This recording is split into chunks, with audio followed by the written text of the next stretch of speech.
السلام عليكم ورحمة الله وبركاته. بسم الله الرحمن الرحيم. الحمد لله رب العالمين، وأفضل الصلاة وأتم التسليم على سيدنا محمد وعلى آله وأصحابه أجمعين. اللهم علمنا ما ينفعنا وانفعنا بما علمتنا. اللهم زدنا علما. اللهم وفقنا لما تحبه وترضاه برحمتك يا أرحم الراحمين. نوينا التعلم والتعليم والتذكر والتذكير والنفع والانتفاع والإفادة والاستفادة والحث على التمسك بكتاب الله وسنة رسوله صلى الله عليه وسلم، والدعاء إلى الهدى والدلالة على الخير، ابتغاء وجه الله ومرضاته وقربه وثوابه سبحانه وتعالى. صلى الله على سيدنا محمد وعلى آله وصحبه وسلم، والحمد لله رب العالمين.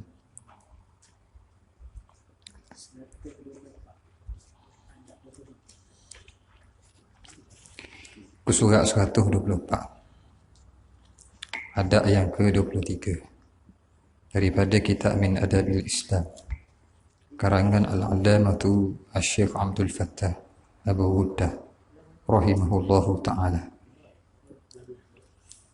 Adab yang ke-23, adab serta hak seorang Muslim dalam melawat pesakit dan janji pahala buatnya.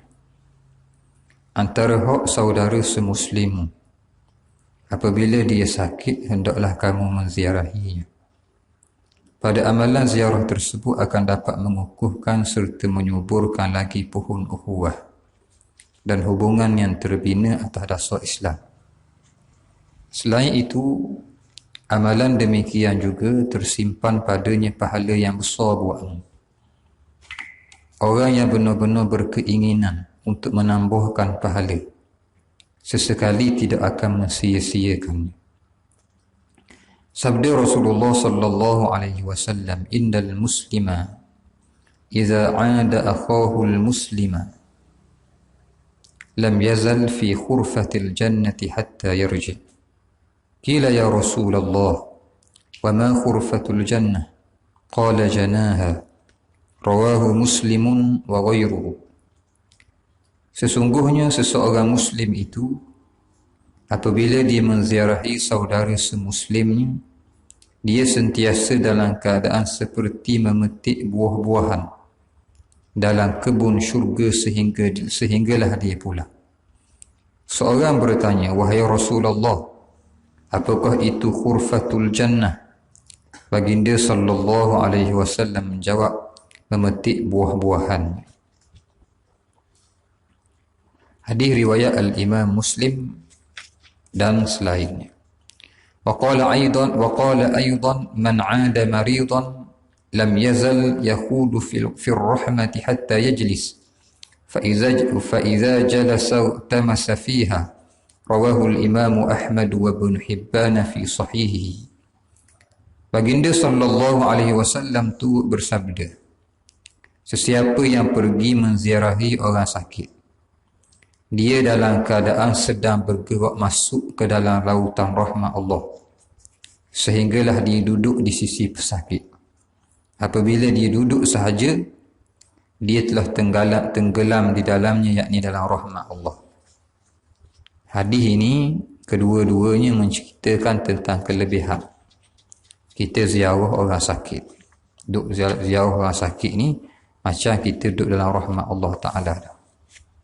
Dalam setengah riwayat, hadis kursi menyebut bahawa Allah Ta'ala berfirman, "Ya ibadi maritu falam ta'udni." Wahai hamba-Ku, sesungguhnya aku sakit, kenapa kamu tak ziarah aku? Maka timbul persoalan, wa kaifa tamradu wa anta rabbul alamin. Seolah-olah Allah Ta'ala mengandaikan kepelikan bagi kita seorang hamba. Macam mana Allah Ta'ala sakit sedangkan dia Tuhan sekalian alam? Maka di sini menjadi dalil tentang di sana ada hadis yang perlu ditakwilkan. Yang ini kena faham molek. Allah Ta'ala sakit ke sedangkan dia Tuhan sekalian alam? Wa kaifa tamradu wa anta rabbul alamin. Maka Allah Ta'ala berfirman, maridu abdi falam ta'ud walau udtahu lawajadtani indah.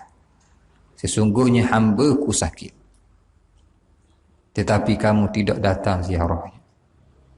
Dia sakit, kamu duk ziarah dia. Walau udtahu, kalau kamu datang menziarahinya, lawajadtani indah. Nescaya kamu akan mendapati bahawa aku berada di sisinya, yakni Allah Ta'ala sentiasa merahmati orang yang berada dalam keadaan sakit. Dan sesiapa yang ziarah orang sakit, maka betul-betul dia sedang berada dalam rahmat Allah Subhanahu Wa Ta'ala.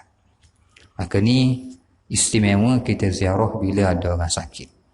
Tapi bila nak sebut tentang ziarah orang sakit, maka tidak dapat lari daripada perbahasan tentang adab macam mana bila kita ziarah orang sakit.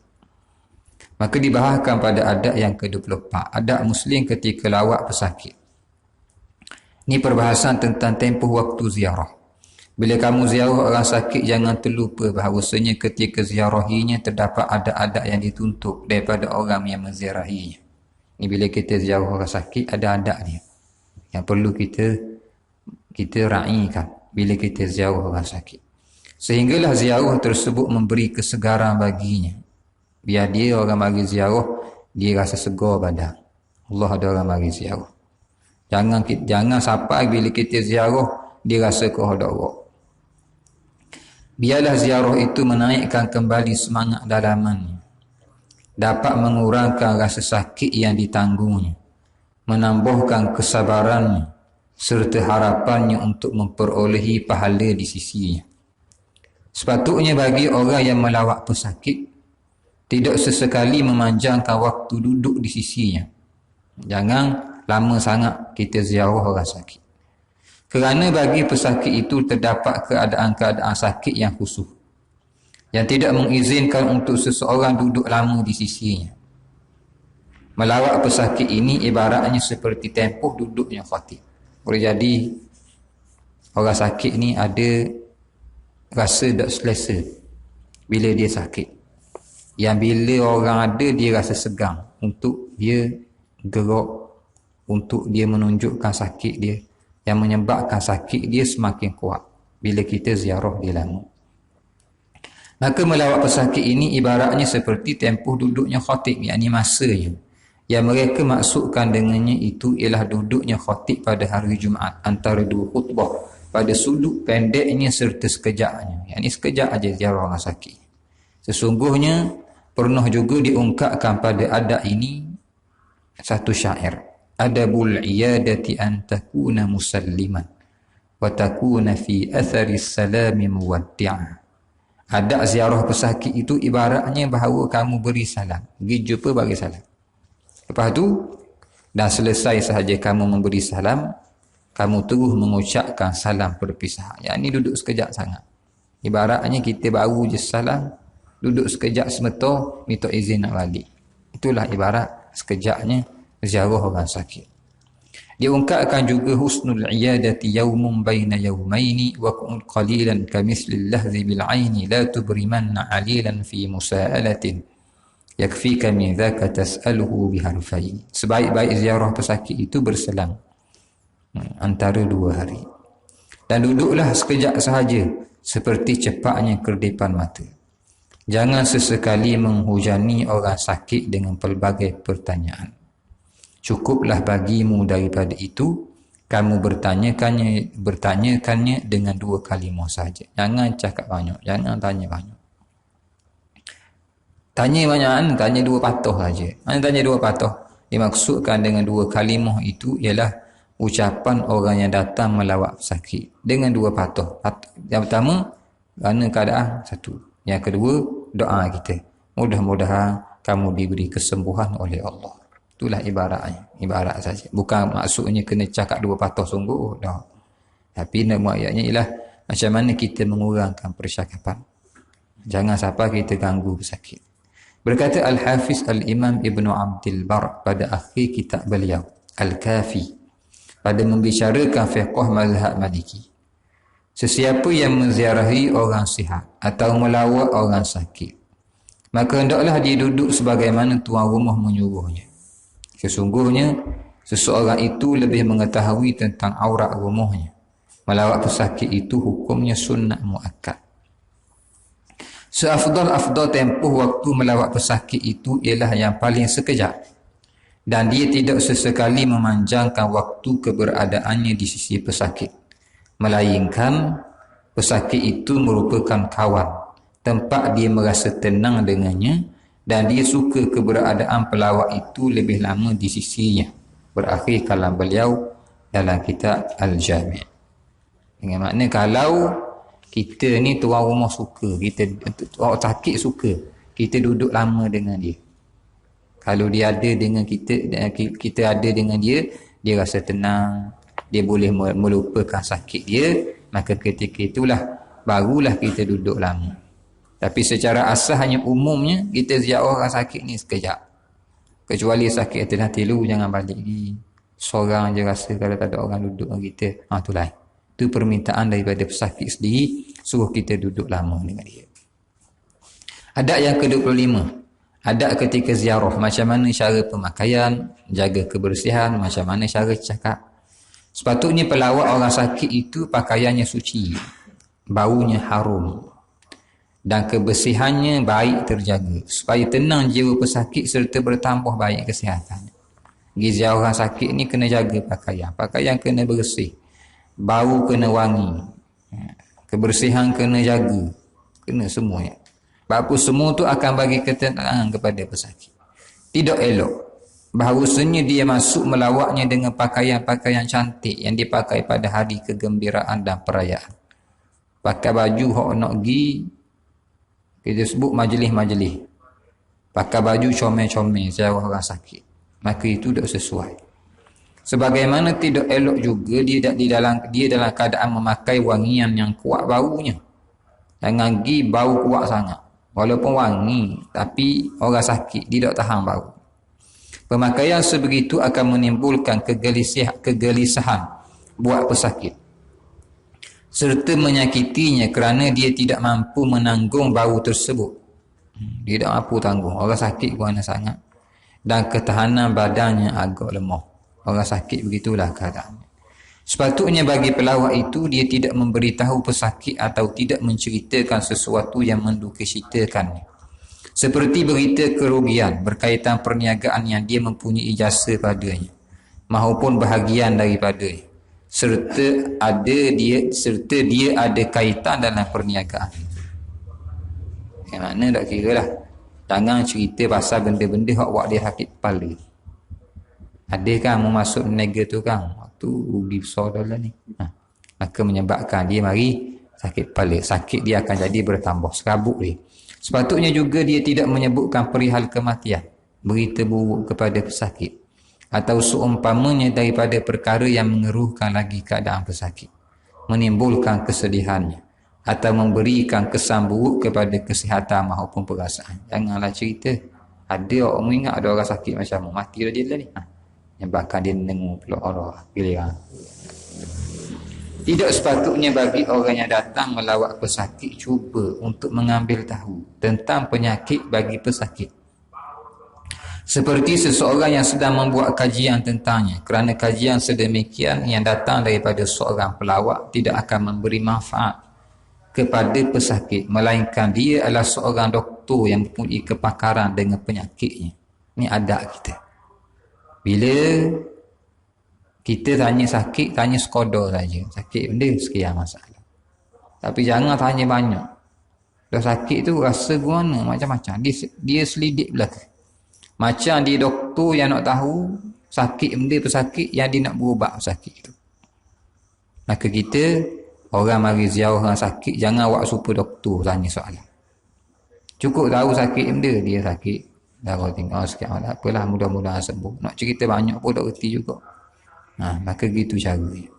Tidak sepatutnya juga bagi pelawak dia mengesyorkan kepada pesakit dengan ubat maupun makanan tambahan yang telah mendatangkan kesan baik sama ada kepadanya, atau dia pernah mendengar ubat tersebut sangat berkesan, Jangan pandai-pandai pula.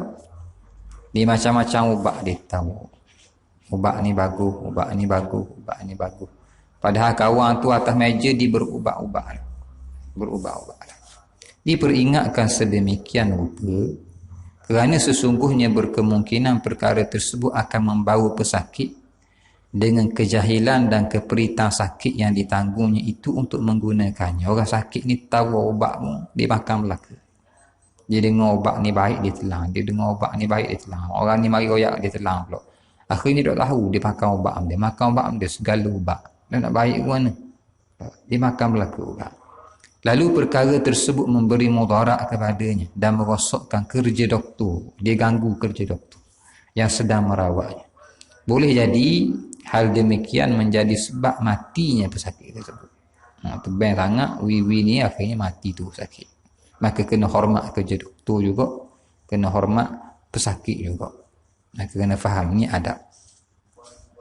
Selain itu tidak sepatutnya bagi pelawak untuk cuba untuk menyanggah doktor di hadapan pesakit. Sekiranya dia bukan ahli ilmu perubatan dan bukannya pakar dalam penyakit tersebut. Bila doktor royak, kita tak ada ilmu pun pasal perubatan, kita jangan awak manda je. Ilmu perubatan ahlinya doktor. Fas'alu ahla dzikri in kuntum la ta'lamun. Ni Allah Ta'ala suruh. Bila cerita bab perubatan, maka ahlinya doktor. Tiba-tiba kita sangguh doktor. Siapa ahli ni? Maka perintah Allah untuk menyerahkan tugas pada ahli. Bila ahli perubatan bercakap dalam bidang perubatan, dalam kajian perubatan, maka kita hormat dia. Kerana dia ahlinya. Jangan kita buat ulasan bandar-bandar pula. Kita pula buat ulasan pakai Google, pakai baca Facebook, pakai baca dalam WhatsApp. Tak jadi.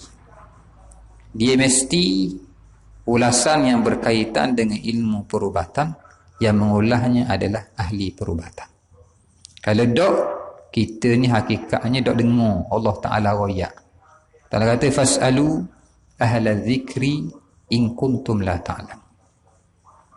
Dan siapa yang boleh cakap bab perubatan? Orang yang bergelumang dalam masalah perubatan lah, yang nak cakap bab perubatan. Maka begitulah, jangan kita bila masalah ini sangguh doktor depan bersakit, padahal kita tak tahu benda pasal ilmu perubatan. Sekalipun boleh untuk kita betul, kalau doktor betul-betul salah, boleh, tak ada masalah. Tapi ni kita tak tahu benda tapi buat pandai, itu dia larang. Sehingga menimbulkan rasa curiga dalam diri pesakit dengan penjelasan yang telah diberikan oleh doktor. Jadi mikir pesakit, betul doktor ni, betul doktor ni, betul doktor ni. Maka macam hari ni lah banyak sangat curiga yang cuba dilemparkan kepada pakar yang doktor. Banyak sangat curiga dilemparkan. Sehingga kita masuk kepada perangkap minda kita banyak kepada khayalan. Kalau buat gini akan jadi gini, kalau buat gini akan jadi gini, kalau buat gini akan jadi gini. Kayak gini masa depan kita gini, kayak gini lepas ni gini. Macam-macam khayal. Ini panggil khayalan. Yakni dikhayalkan. Seolah-olah minda kita ni dikawal untuk kita berkhayal. Kalau kita tebang ikut doktor gini, kayak gini kita akan jadi gini. Benda tu sungguh ke? Dok di khayalan yang dilemparkan, minda kita dikawal. Supaya kita ingkar kepada ahli yang bercakap. Maka kita kena hormat ahli yang bercakap. Kalau dia merupakan ahli perubatan, maka bila dia bercakap tentang perubatan, kita hormat dia. Sekarang masalah yang melanda kita, bila yang bercakap tu, contoh Dr. Nur Hisham cakap, maka kita hormat dia. Kerana dia orang yang berjuang di barisan hadapan untuk menghadapi masalah yang kita hadapi sekarang. Ini kita sebut, kita hormat dia. Apa isu yang kita yakin dan kita siqah, kita percaya dia bila bekerja, dia akan berusaha untuk menyelamatkan kita. Dia tidak akan buat kerja semata-mata untuk berlepas diri dan untuk merosakkan kita. Percayalah bahawa kita ni di tempat kita masih ramai di kalangan doktor yang amanah dengan tugas dia. Itu sahaja. 26. Adab apabila terdesak untuk menceritakan perkara yang menduka citakan. Sekiranya kamu terdesak untuk cerita tentang suatu perkara yang tidak disukai, berlakunya suatu peristiwa yang sangat menyedihkan, juga kematian saudara terdekat atau orang yang mempunyai hubungan istimewa dengan sahabatmu maupun saudara terdekatmu, ataupun kejadian lain seumpama itu, maka sebaiknya kamu sampaikan cerita tentang kejadian tersebut kepada orang yang kamu ingin ceritakan tentangnya itu dalam keadaan penuh berhemah. Bila kita tak ada arah nak cerita benda sedih, benda duka cita ke orang, maka cerita dengan molek, sampaikan dengan penuh berhemah. Kamu lapikkan dulu, ni cara ni nak cerita benda yang menyedihkan pada orang. Kamu lapik dulu dengan sedikit pembukaan cerita yang boleh menjadikan kejutan berita musibah tadi lebih ringan untuk diterima untuknya. Ini kita susun molek ayat. Biar kat gigi dia dapat cerita sedih tu doklah berat sangat. Sedih ke tak sedih? Sedih tak boleh tukar jadi gembira, tak boleh. Tapi nak oyaknya kejut tu tak kuat sangat. Gitu saja. Kamu katakan contohnya tentang si mati yang kamu ingin bercerita perihal kematiannya. Nak cerita pasal orang mati. Kita cerita ke mana? Telah sampai kepada saya berita bahawa si fulan telah mengalami sakit yang agak kuat. Dengar cerita tak bahawa ni tak. Contoh sebut mak tu sakit kuat tak. Baru ni dengar cerita dia sakit kuat. Yang pertama kita sebut lalu nama. Siapa? Mak. Supaya dia tak mikir ke orang lain. Dia mikir ke orang ni saja yang kita nak cerita ni. Oh mak, cerita sekarang pasal si fulan. Mak ni kita nak cerita. Mak sakit. Kemudian keadaannya bertambah teruk. Lepas tu dia nampak kau teruk. Lama dengar cerita ni pula dia meninggal dah. Siapa? Mak tadi lah. Doalah mudah-mudahan Allah Ta'ala melimpahkan rahmat atasnya. Yakni bila nak cerita pasal mak meninggal ni, kita sebut lalu. Mak sakit. Pas sakit kau teruk. Lepas tu cerita tak ada dah ni. Tapi cerita supaya kejuk dia tak kuat. Tapi jangan cerita gini. Jangan kamu cerita tentang kematian si mati dengan umpama kata-kata yang diucapkan oleh sebahagian orang. Mana? Buat persoalan yang mengejutkan orang. Menjadikan orang jadi debok. Tahu tak siapa mati hari ni? Gitu. Bila tanya gitu kau mikir. Siapa mati? Orang ni ke? Orang ni ke? Orang ni ke? Menyebabkan dia mari rasa takut dan debor yang kuat. Ini bukan cara yang betul. Yang ini cara menimbulkan persoalan gitu, itu bukan cara yang betul. Kerana itu menambahkan debor dalam dia orang. Siapa? Ke pak saudara aku tu? Ke kakak aku tu? Ke adik-beradik aku tu? Mari mikir belaka. Mari mikir. Atau dengan katamu, hari ini telah meninggal si fulan itu. Tiba-tiba sebut dalam mati dah dia tu. Kejut. Tiba-tiba mari royak mati dah gitu. Tak lapik sikit cerita. Maka semua itu mengejutkan. Bahkan sepatutnya kamu mulakan dahulu dengan menyebut nama orang yang kamu ceritakan tentang kematiannya. Sebelum menyebutkan kematiannya itu. Itu cara dia. Hal ini demikian kerana sesungguhnya orang yang kamu ingin ceritakan tentang kematian itu, saat kamu bertanyakannya, masa mu tanya ni apa? Mu tahu tak siapa nak mati hari ni? Tanya gitu. Atau dengan perkataannya hari ni telah mati, dia mari mikir lalu. Mari mikir, sudah, siapa mati? Dalam hati dia. Maka terus terlintas dalam fikirannya bermacam-macam sangkaan yang sangat menakutkan dirinya. Mari takut. Lalu dia membayangkan bahawa kematian itu berlaku kepada orang yang paling dekat dengannya. Tidak kiralah mereka itu daripada kalangan orang yang sedang sakit, yang telah tua, ataupun yang masih muda. Mari mikir dia. Bimbang juga bunyi mati itu ialah orang yang dia sayang sekali. Mereka takut. Menerusi cara pertanyaan atau penceritaan tersebut, dia pasti merasa teramat takut dengan gaya susunan kata-kata yang sebegini rupa daripadanya. Sekiranya kamu berkata kepadanya si fulan telah pun meninggal hari ini, maka kamu telah memulakan dengan nama orang yang kamu ingin ceritakan tentang kematian. Nescaya kuranglah kejutan atasnya dengan berita itu, hilanglah ketakutannya, dan yang tinggal hanyalah cerita asal yang menyedihkan dan kurang menyenangkan itu. Si fulan sekian, lapik cerita, lama baru royak. Dia meninggal dah. Lepas dia tak dapat tu, dia tak berat sangat. Di samping itu juga, sepatutnya kamu menjaga susunan kata-katamu ketika menceritakan tentang kebakaran, kejadian lemah atau kemalangan. Maka lapikkanlah dahulu dengan permulaan cerita yang boleh mengurangkan rasa terkejut yang bersangatan dalam jiwa.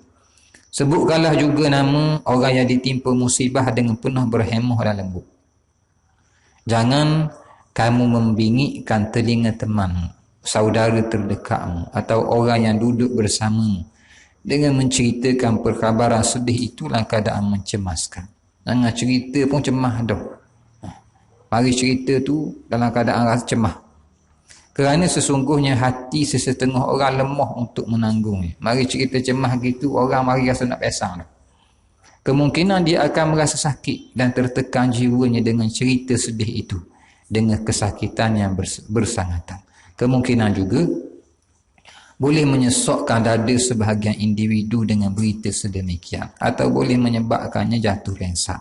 Maka sampaikanlah cerita-cerita yang menyedihkan dengan penuh berhemah dan lembut sekiranya kamu terpaksa menyampaikannya juga.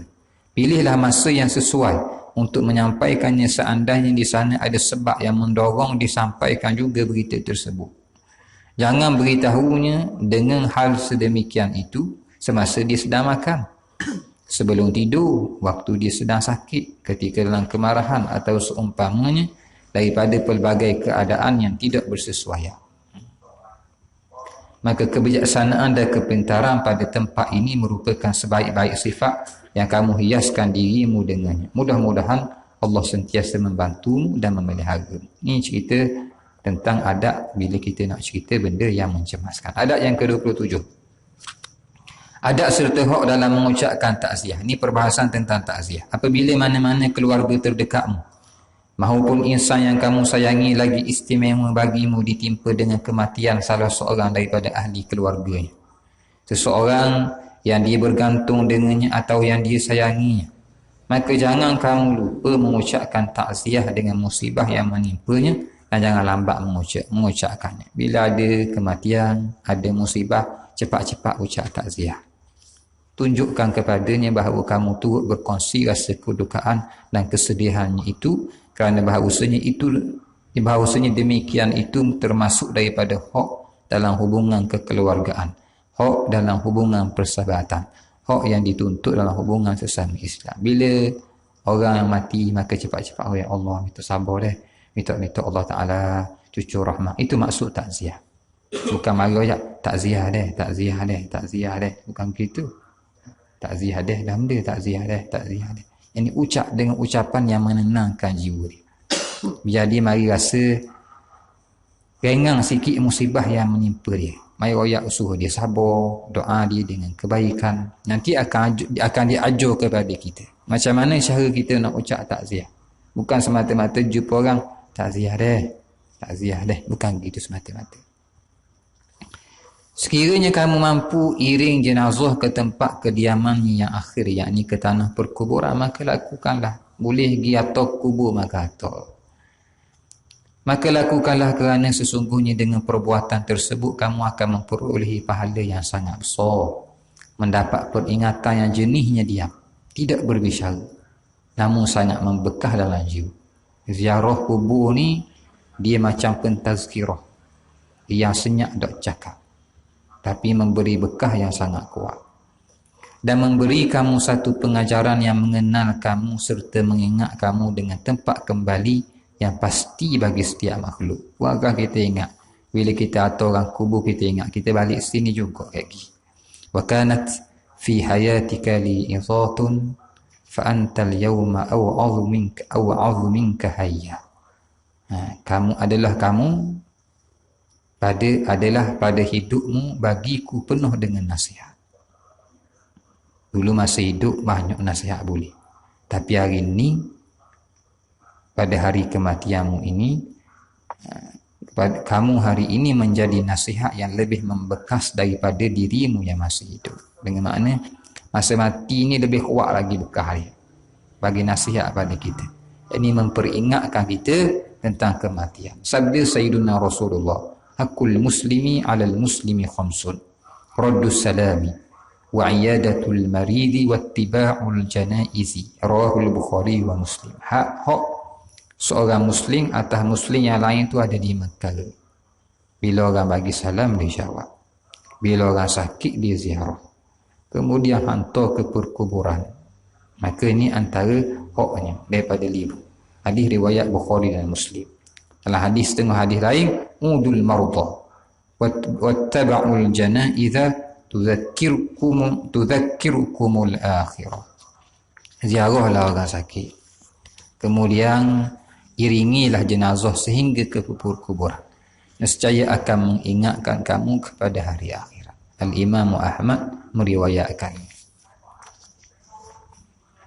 Adab yang ke-28. Adab ketika berada dalam majlis takziah dan adab mendoakan mereka. Bila kita duduk dalam majlis kematian, bila kita pergi ziarah orang ditimpa musibah, musim banjir, kita ziarah orang banjir. Musim orang kemalangan, kita ziarah orang muka musim kemalangan. bila kita ziarah orang kemalangan, macam mana keadaan? Bila kita ziarah masa kebakaran, macam mana kita caranya? Adabnya macam mana?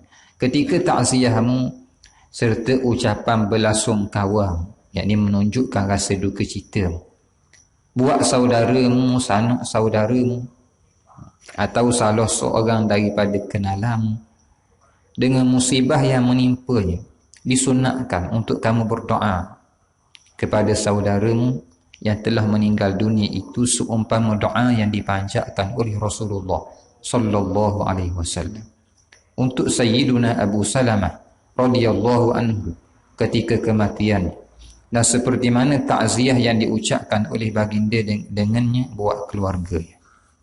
Apa doa?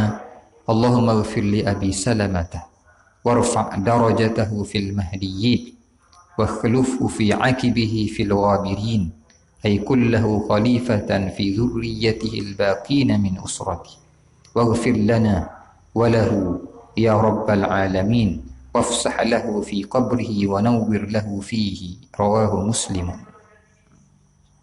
Maksudnya, ya Allah, ampunkanlah bagi Abu Salamah, yakni suruh doa macam Nabi doa. Ya Allah, ampunkanlah kepada Abu Salamah. Masa ni Abu Salamah yang mati, maka Nabi doa, ya Allah, ampunlah kepada dia Abu Salamah.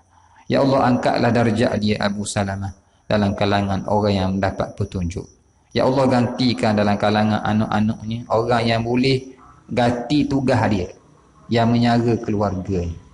Ya Allah, ampunkan bagi kami dan bagi Abu Salamah, wahai Tuhan sekalian alam. Ya Allah, engkau lapangkan bagi Abu Salamah kuburnya. Ya Allah, engkau terangkanlah dengan cahaya kubur Abu Salamah.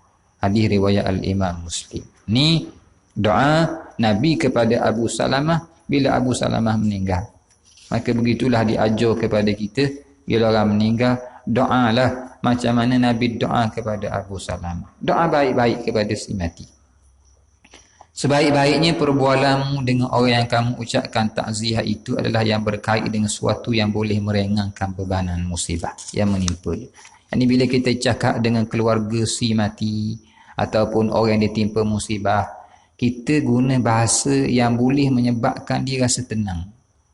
Dia rasa doklah sedih sangat dengan musibah dia. Dengan menyebutkan contoh macam mana sebut ganjaran yang Allah Ta'ala beri atas musibah. Dan juga kurniaan pahala kerana bersabar atas perkara yang menimpanya itu. Sebutkan juga bahawasanya kehidupan dunia ini bersifat sementara dan hari akhirat adalah tempat tinggal yang kekal abadi. Elok juga untuk disebutkan ayat-ayat suci Al-Quran dan hadis-hadis baginda yang mulia yang memperingatkan dengan perkara demikian. Di samping menyebutkan beberapa ucapan sebahagian salaf yang sangat mudah untuk membekas di jiwa. Justru kamu sebutkan seumpama firman Allah, wabasyiris sabirin alladzina idza asabatuhum musibatun qalu inna lillahi wa inna ilaihi raji'un. Berita gembira buat orang-orang sabar. Iaitu bila ditimpa musibah, mereka ucapkan inna lillahi wa inna ilaihi raji'un. Sesungguhnya kami ini milik Allah dan kami akan kembali pada Allah. Ulaika alaihim salawatun min rabbihim wa rahmah. Ulaika humul muhtadun. Mereka itu orang sabar yang bila ditimpa musibah ucap inna lillah, akan dilimpahi dengan pelbagai kebaikan daripada Tuhan mereka serta rahmat Allah Ta'ala yang melimpah baginya. Dan mereka itu ialah orang yang mendapat petunjuk daripada Allah. Baca ayat ini. Jumpa orang ditimpa musibah, peringat dengan firman Allah, kullu nafsin dha'iqatul maut wa innama tuwaffawna ujurakum yawmal qiyamah faman zuhziha 'anil nari wa udkhilal jannata faqad faz mal hayatud dunya illa mata'ul ghurur. Kita ni Allah Taala sebut dah, kita ni akan mati belaka. Nampak macam mana? Doalah mudah-mudahan dia mati ni Allah Taala pelepah daripada api neraka, masuk syurga. Kerana Quran kata siapa berlepas daripada api neraka masuk syurga, maka itu kejayaan yang besar. Doa je lah agak-agak begitu. Itu cara kita meringankan orang yang ditimpa musibah, kematian, biar dia rasa sabar dengan kematian yang menimpa ahli keluarga. Juga seumpama firman-Nya, kullu man 'alaiha fan wa yabqa wajhu rabbika dzul jalali wal ikram. Wajhu rabbika dzul jalali wal ikram. Tiap-tiap orang binasa. Nampak macam mana? Kita pun binasa belaka akan datang. Orang kekal atas muka bumi siapa? Allah Ta'ala sahaja. Kamu sebutkan juga seumpama sabda Nabi. Ini sebutkan juga, Allahumma jurni fi musibati wa akhlif li khairan minha. Ya Allah, berikanlah pahala untukku pada musibah yang menimpa diri saya. Ajar dia. Ni doa Nabi ni. Doa guana musibah, Nabi biasa baca doa, ya Allah, biar musibah ni saya dapat pahala. Ya Allah, gantilah musibah yang saya timpa ni dengan benda yang lebih baik lepas ni. Juga seumpama sabda Nabi, bila orang timpa musibah, Nabi ucap apa? Inna lillahi ma akhaf wa lahu ma a'ta wa kullu syai'in indahu bi ajalin musamma. Sesungguhnya milik Allah barang hak dia ambil, dan milik dia juga benda hak dia bagi. Nak guana hak Allah Taala belaka. Hak dia ambil pun hak dia bagi pun hak dia. Dan tiap-tiap benda hak dia bagi, dia ambil, semua tu ada tempoh yang khusus. Bila tak sampai masa, Allah Ta'ala ambil lah. Nampak macam mana? Inna lillahi ma akhaf wa lahu ma'ta wa ma'ata wa kullu syai'in indahu bi ajalin musamma. Tu antara Nabi, cara Nabi bila dengar kematian. Ucapan Nabi. Macam tu juga bila Nabi, saat Nabi berpisah, bila wafat anaknya Sayyiduna Ibrahim. Apa Nabi kata? Nabi kata, innal aina tadma' wal qalba yahzan. والقلب يحزن ولا نقول إلا ما يرضي ربنا وإنا بفراقك يا إبراهيم لمحزون. Sesungguhnya nawak guana mati, air mata tetap mengalir, hati sedih, tetapi kami tidak akan mengucapkan melainkan apa yang Allah Ta'ala redha saja. Nawak guana kena sabar, doa pada Allah, tu saja yang boleh kami ucapkan. Bahkan bila orang macam nak kata, apa Allah Ta'ala buat begini, apa lagi nak? Jangan mempersoalkan Allah. Wa inna bi firaqika ya Ibrahim lanuzur. Sungguh kami wahai Ibrahim, pisah dengan kamu tersangat sedih. Nabi pun menzahirkan sedih Nabi. Termasuk daripada ucapan takziah yang bersesuaian juga bahawa kamu ucapkan daripada kata-kata para salaf pada hal berkenaan takziah dan berkaitan untuk meringankan kepeditan musibah. Baharunya Sayyidina Umar, contoh, ni beberapa ucapan salaf. Sayyidina Umar suatu hari pernah mengungkapkan, setiap hari dikatakan meninggal dunia fulan dan fulan, meninggal dunia. Sampai satu masa Umar, orang akan sebut pula, Umar meninggal dah. Tu cara Sayyidina Umar. Bila sampai berita kematian, dia kata Allah mati dah fulan. Hari ni mati orang ni, sebelum ni mati orang ni, esok mati orang ni. Yang kadang tersebut Umar mati. Gitu. Ingat di istri. Kamu ucapkan juga kata-kata khalifah yang bijaksana Sayyidina Umar ibn Abdul Aziz. Apa katanya? Sesungguhnya seseorang itu tiada antaranya, dan antara moyangnya Adam, ayah. Antara moyangnya Adam, ayah yang kekal hidup. Yakni datuk neneknya hingga ke Nabi Adam yang kekal. Tak ada seorang, tak ada pun orang yang dia start daripada dia sampai ke Nabi Adam, keturunan dia hidup lagi tak ada. Semua mati lagi. Adam, anak Adam, Kita tok ki, ayah kalau ada. Tok ki kalau tok ki ada. Kalau nyang boleh jadi tak ada dah. Lepas tu kok nyang ada dah. Atas hari tak ada. Tak ada belaka dah. Yakni kita memang daripada keturunan yang akan mati. Yang mana memang asal kejadiannya akan berakhir dalam kematian. Yakni tak ada seorang di kalangan kita kenal daripada moyang-moyang kita sampai ke Nabi Adam hok dak mati, semua mati belaka. Nak buat mana? Kita keturunan mati dan kita akan mati. Sebutkan juga kata-kata tabi'in yang agung Sayyidina Al-Hasan Al-Basri rahimahullah. Wahai anak Adam, sesungguhnya kamu adalah hari-hari yang berlalu. Setiap kali berlalu hari, berlalulah sebahagian daripada. Yang kita ni, umur kita hari ni umur kita lah. Berlalu sehari, berlalu umur kita. Berlalu sehari, berlalu umur. Dengan makna, kau berlalu hari, kau dekat nak habis umur. Kau berlalu hari, kau dekat nak habis umur. Begitulah kita. Juga katanya sesungguhnya Allah Ta'ala tidak menjadikan bagi orang beriman itu kerehatan selain syurga. Ya. Tak ada waktu rehat melainkan dalam syurga Allah. Juga kata-kata Al-Imam Malik bin Dinar, murid kepada Al-Imam Al-Hasan Al-Basri. Apa katanya? Hari kegembiraan dan keraian orang-orang bertakwa itu pada hari kiamat. Kita nak gembira, nak galak, nak suka, hak sebenarnya esok-esok dalam syurga Allah pada hari kiamat. Seorang penyair pernah berkata, wa inna lanafrahu bil ayyami naqta'uha wa kullu yawmin madha yudni minal ajali. Kita kadang-kadang gembira dengan hari-hari yang telah kita lalui. Allah lepasnya, Allah suka bila lepasnya, Allah suka bila lepasnya. Padahal tiap-tiap hari yang berlalu itu sebenarnya mendekatkan lagi kita kepada ajal kita. Kita lalu hari ni, kau dekat dengan ajal, kau dekat seumur dengan ajal, kau dekat seumur dengan mati. Kita tiap-tiap hari kau dekat dengan mati. Antara keindahan syair yang pernah diungkapkan ialah berkaitan takziah, ialah kata penyair, inna nu'azzika la anna ala thiqatin minal hayati walakin sunnatud dini famal mu'adzza bibakin ba'da mayyitihi walal mu'azzi wa in 'asha ilahin. Kami ucap takziah kepadamu ni bukan sebab kami kata kami ni akan terus hidup dak, tetapi ucap takziah ni sunnah agama. Agama ajar kita. Bila orang mati kita ucap takziah. Maka tidaklah orang yang diucapkan takziah itu kekal selepas kematian ahli keluarga. Tidak juga yang mengucapkan takziah sekalipun dia masih kekal hidup hingga sekarang. Bukan bila kita sebut kita ucap takziah orang yang mati hidup mula ada. Bukan maksud bila ucap takziah hak ucap takziah ni akan hidup sama-sama dak. Hak ucap takziah mati dak. Kayak gini hak kita ni ucap takziah pula akan mati. Semua akan mati belaka. Antara syair indah lainnya yang bersesuaian dengan suasana sebegitu ialah kata penyair, namutu wa nahya kulla yaumin wa lailatin wala budda min yaumin namutu wa la nahya. Tiap-tiap hari kita tidur bangun sampai masa kita akan tidur mati, tidak akan hidup lagi sampai masa begitu. Dan kata-kata bagi seorang penyair lain, dan dia telah menggambarkan kehidupan serta kelalaian mengingati penghujungnya dengan gambaran yang benar. Wa inna la fid dunya ka rakbi safinatin nuzannu ukufan wa zamanu bina yajri. Dan sesungguhnya kita dunia ni macam orang tengok kita atas kapal. Ka rakbi safinatin. Orang tengok kita atas kapal. Disangkakan orang kita tengah berhenti, duduk tengah laut atas kapal, macam dok gerak saja, kapal macam senyap aja. Sebenarnya kapal gerak. Begitulah kita. Disangkakan kita sedang terhenti, sebenarnya waktu sedang berlalu meninggalkan kita.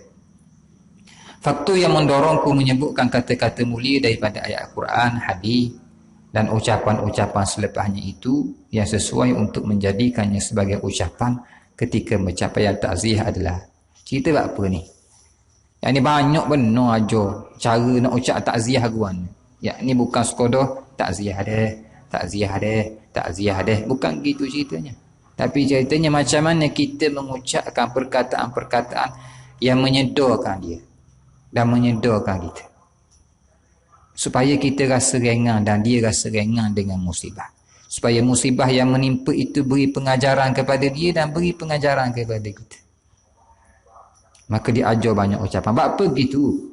Apa siapa ajar banyak sangat ni? Ceritanya gini, muka surat 152. Bahawasanya saya pernah menyaksikan sebahagian individu dalam ruang waktu mengucapkan takziah kepada orang yang ditimpa musibah dengan kehilangan keluarga terdekat dan orang yang dikasihi.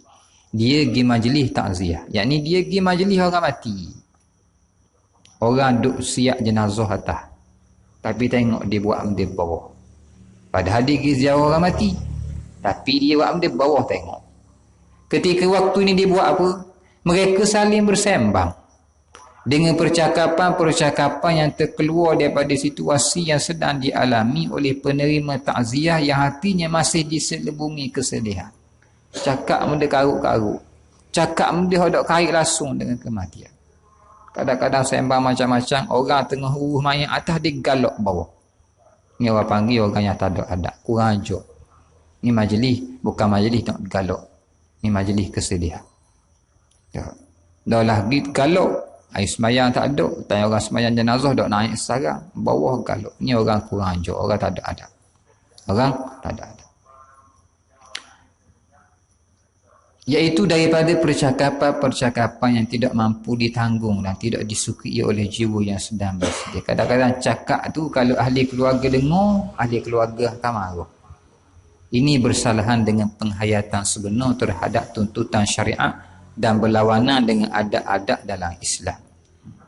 Maka ni berlawanan dengan adab dalam Islam. Adab yang ke-29. Adab berada dalam majlis. Merendahkan suara ketika berbicara. Antara adab duduk dan berbicara dalam majlis, bahawasanya apabila kamu berbicara dengan tetamu atau sesiapa sahaja daripada kalangan orang ramai, maka hendaklah suaramu dalam keadaan lembut dan perlahan.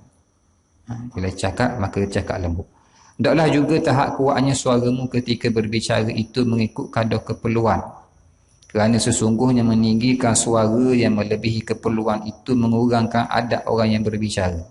Orang menunjukkan kalau orang tu cakap kuat-kuat, lebih-lebih, menunjukkan orang cakap tu kurang adab.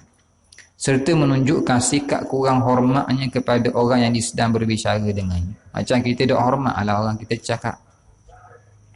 Adab-adab ini sepatutnya dijaga sama ada ketika bersama sahabat maupun rakan sebaya. Semasa bersama orang yang dikenali maupun yang tidak dikenali. Dan sewaktu bersama orang yang lebih muda daripadamu maupun yang lebih tua. Cakap kena jaga. Terlebih perlu untuk dijaga dengan sebaik-baiknya adalah ketika bersama kedua ibu bapa atau seseorang yang setaraf kedudukannya dengan mereka berdua. Juga sewaktu bersama orang yang kamu sanjungi daripada tokoh-tokoh yang mulia dan orang-orang yang telah berusia. Ambillah oleh beberapa nas yang menyeru kepada akhlak demikian. Dalam Al-Quran, Allah membicarakan tentang wasiat Sayyidina Luqman. Firman Allah, "Waghdud min sautik", rendahkan suaramu. Iaitu rendahkan daripadanya, yakni suaramu. Dan jangan mengangkatnya dengan agak tinggi apabila kamu berbicara dengan orang lain. Kerana sesungguhnya menyaringkan suara yang berlebihan itu satu perbuatan yang tercela dan buruk. Dalam Sahih Al-Imam Al-Bukhari rahimahullah, kata Sayyidina Abdullah bin Zubair radhiyallahu anhum selepas turun ayat, "Ya ayyuhalladzina amanu la tarfa'u aswatakum fawqa sautin nabi." Turun ayat, wahai orang beriman, jangan kamu tinggi suara lebih tinggi daripada suara Nabi. Dan jangan kamu kerahkan suara kamu ketika bercakap dengan Nabi seperti kerahnya suara kamu bila bercakap sesama kamu. Nescaya akan terhapuslah amalan-amalan kamu. Ini terbatallah pahala kamu, pahala amalan kamu, sedangkan kamu tak sedar. Ini cakap dengan Nabi, Quran tegur jangan cakap kasar kat dia. Kalau cakap gitu, terhapus pahala amal kita selama ni. Bila turun ayat ni, apa perlakuan Sayyidina Umar?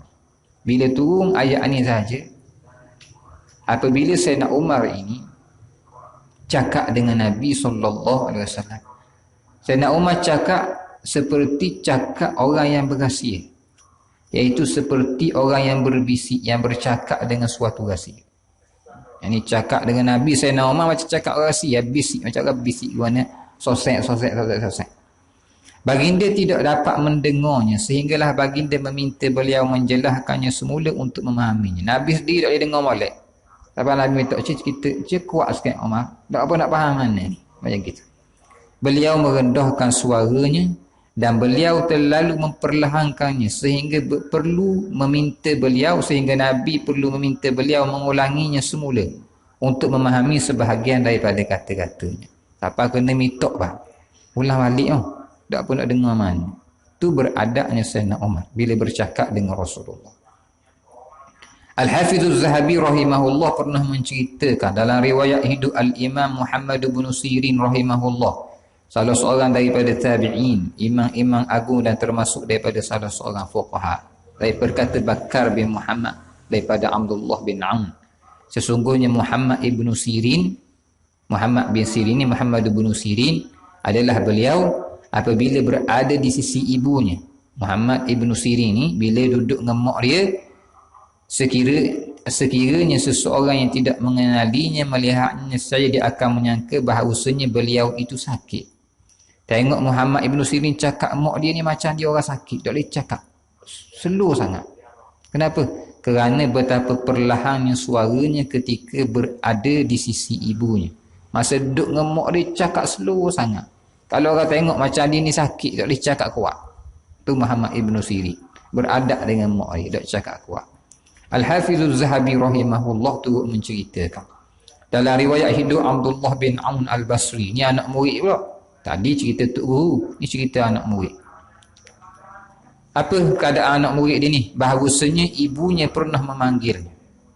Anak murid Muhammad ibn Sirin ni, mak dia panggil dia. Lalu suaranya terkuat sedikit daripada suara ibunya. Masa dia balas mak dia panggil, salah kuat sikit. Beliau merasa takut, lalu beliau membebaskan dua orang hamba. Takut jadi derhaka ke mak, maka dia bebaskan dua orang hamba. Asim bin Bahdalah Al-Kufi, salah seorang mukri dan juga tokoh qiraat yang terkenal, rahimahullah, pernah berkata, pernah saya masuk bertemu Sayyiduna Umar bin Abdul Aziz rahimahullah. Terdapat seorang lelaki bercakap di sisinya dan dia meninggikan suara. Orang cakap sebelah dia, cakap kuat. Apa kata Umar bin Abdul Aziz? Sudah, cukup berhenti cukuplah di sini. Memadailah bagi seseorang percakapannya itu sekadar memperdengarkan suaranya kepada saudara atau orang yang duduk bersama. Nak cakap padam-padam orang dengar sudah. Cakap kuat-kuat, jerit-jerit. Cakap sama kita padam lah orang dengar, cukup. Cakap kuat-kuat. Marah Sayyidina Umar bin Aziz bila orang cakap dengan suara yang terlampau kuat. Cakap habis semua orang dengar. Maka itu tidak disukai oleh Khalifah Umar bin Abdul Aziz. 30. Adab berada dan berbicara dalam majlis. Menjadi pendengar baik, yang baik dan tidak menyampuk. Antara adab duduk berbicara dalam majlis juga bahawasanya kamu apabila teman yang duduk semajlis bersama sedang berbicara denganmu tentang suatu pembicaraan yang disangkakan kamu tidak mengetahuinya, sedangkan kamu telah mengetahuinya, maka jangan kamu malukannya dengan menzahirkan pengetahuanmu tentang perkara tersebut. Jangan mencelah pada waktu dia sedang berbicara. Tunjukkan perhatianmu dan pendengaranmu yang sepenuhnya kepada pembicara. Dia cakap benda kita tahu dah. Dia cakap separuh kita potong. Oh, tahu dah. Dia jadi kanjar dia. Tapi dengar awak macam tak tahu lah. Saja. Padahal tahu dah benda dia cerita, benda kita tahu dah. Tapi awak tak tahu begitu saja. Berkata seorang tabi'in yang agung Al-Imam Ibn Atta' rahimahullah, sesungguhnya ada seorang pemuda berbicara dengan saya suatu pembicaraan. Ada orang mari cerita kepada saya. Lalu saya mendengarnya seolah-olah saya betul-betul tidak pernah mendengarnya. Cerita tu macam saya tak je dengar. Gitu dah ibaratnya gitu. Saya ni cerita semangat. Bila nampak dia kata, gitu dia kau semangat cerita. Gitu deh, kau semangat cerita. Padahal saya memang telah mendengarnya sebelum dia dilahirkan lagi. Dia tak beranak lagi cerita tu saya tahu dah. Tapi saya buat macam tak tahu. Ni adab lagi. Tak kerak tengah. Suatu cerita orang tahu lama. Kerak tengah. Malu saing. Dah tengah orang ramai. Kerak gitu saja. Itu tidak beradab. Adabnya macam mana? Walaupun cerita tu cerita orang tahu belaka, awak tak tahu je. Gitu saja. Khalid bin Safwan At-Tamimi, pendamping Khalifah Umar bin Abdul Aziz dan Hisham bin Abdul Malik rahimahumullah, pernah berkata, apabila kamu melihat seorang pembicara sedang membicarakan suatu topik pembicaraan yang kamu pernah mendengarnya, mula je dengar dah sebelum ni, atau dia memberitahu suatu perkhabaran yang telah kamu ketahui, jangan kamu turut serta membicarakan topik yang sedang dibicarakannya, kerana tersangat mengingin orang lain yang hadir bersamamu tahu bahawa kamu juga tahu. Dia cakap topik ni, kita pun tahu, kita sapuk nak royak, kita pun tahu cerita ni. Jangan gitu. Sesungguhnya perbuatan demikian merupakan satu kelakuan bodoh daripadamu dan adab yang buruk. Tunjukkan bodoh. Nak tunjuk reti juga.